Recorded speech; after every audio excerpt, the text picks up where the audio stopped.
Clarence o Otimista é um desenho cheio de personagens interessantes. Tem um Clarence que consegue ver o lado bom em praticamente tudo. Tem um Jeff, o menino que se acha perfeito, na cabeça dele é sempre melhor que os outros. Mas tem um personagem que pra mim é um dos mais da hora do desenho, meu parceiro. O Sumo, não porque ele é mais inteligente ou mais forte, nada disso. É porque pela idade dele, parece que ele tem uma maturidade precoce, sabe? O Sumo é aquele tipo de cara que não liga pra aparência, não liga que os outros vão pensar ou achar dele. Enfim, é totalmente desapegado. Sabe aquele cara que consegue transformar um dia ruim em um dia bom? Então, esse é o Sumo. E ele faz isso, mas não só transforma um dia ruim em um dia bom. Nesse episódio, ele traz uma reflexão muito profunda, que talvez seja exatamente o que você está procurando agora. Um episódio que pode fazer você pensar bastante e talvez até mudar a forma de como você enxerga algumas coisas é o episódio Barcos dos Sonhos. O Sumo é aquele tipo de cara que consegue ser criativo quando parece que não existe saída. E nesse episódio, enquanto todo mundo duvidava que ele ia construir um barco, ele vai lá e prova totalmente ao contrário. Mas essa luta para construir o barco mostra algo que a maioria que assistiu não entendeu, até porque quem assiste Clarence geralmente é criança. E talvez para você só foi mais um episódio batido, mas não, cara. É nele que talvez na vida, no nosso cotidiano, devemos ser o Sumo, se quiser viver em paz.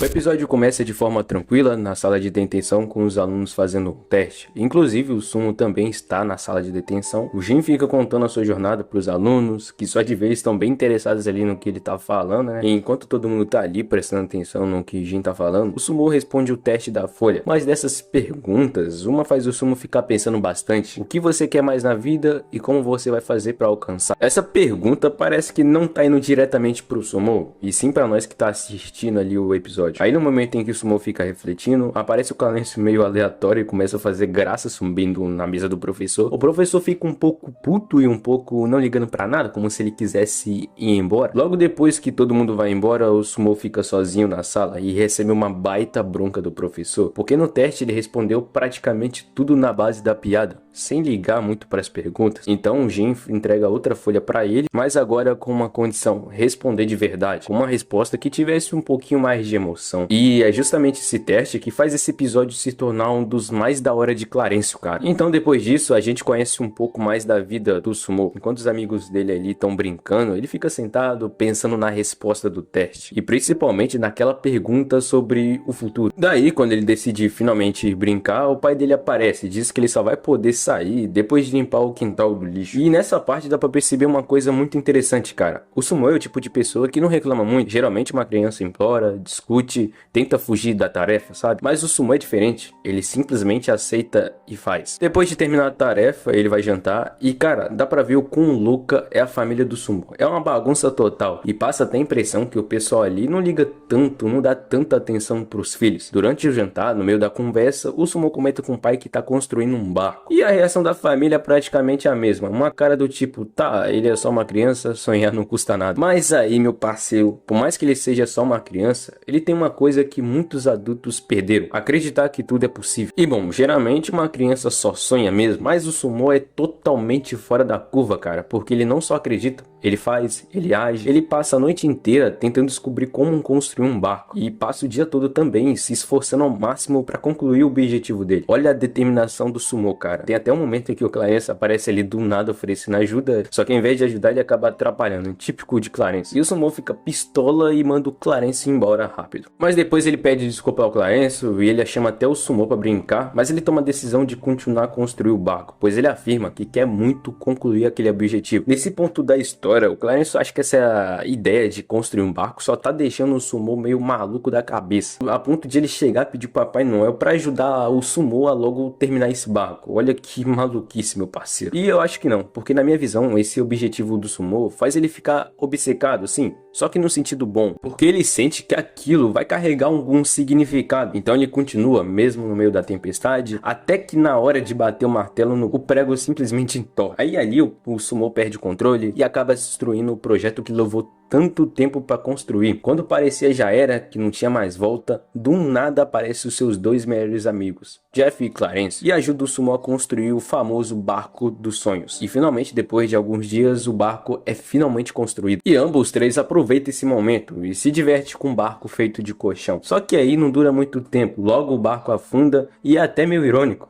O Sumo sofreu tanto para construir aquele barco e quando finalmente consegue, ele não dura nem sequer um minuto. Mas isso não impediu de eles aproveitarem aquele momento, mesmo que tenha sido por pouco tempo. E no final, o Sumo fala uma coisa muito interessante. Ele não fica bravo, não fica triste porque o barco afundou. Muito pelo contrário, ele solta uma frase filosófica que mexeu um pouquinho com a minha mente. Você não precisa de um barco sempre, a não ser que você more nele, sei lá.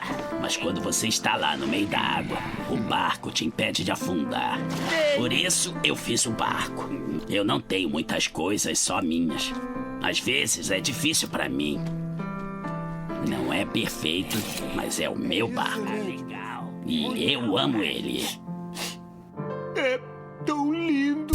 Esse barco que o Sumo fala, o que ele representa pra você? Seus pais, dinheiro, um relacionamento ou Deus? Na minha visão, todo mundo precisa de um barco, mas não porque ele vai impedir você de afundar, porque uma hora ou outra, todos nós vamos enfrentar tempestades na nossa vida. O barco serve pra dar um motivo pra gente continuar navegando, pra continuar seguindo. E agora eu quero saber de você, meu parceirinho, qual é o barco da sua vida? O Sumo tinha um, e o seu? Esse episódio carrega uma das mensagens mais profundas que eu já vi aqui em Clarence o Otimista. E pra ser sincero, até hoje essa metáfora do barco me faz pensar, mas não só a mensagem em si, é toda aquela luta que o Sumo enfrentou para construir o barco. E agora falando um pouquinho já do Sumo, eu acho que ele representa uma coisa que tá faltando para muita gente, cara. O desapego. Ele sonha, ele se dedica, ele aproveita o momento, principalmente na infância. Descobre coisas, cria coisas, aprende com tudo isso e quando tudo acaba, ele simplesmente aceita e segue em frente, porque a melhor parte não foi o resultado, foi o processo que ele passou. O próprio Sumo, ele fala isso durante o episódio. E eu tenho certeza que valeria a pena ser o Sumo na vida, cara.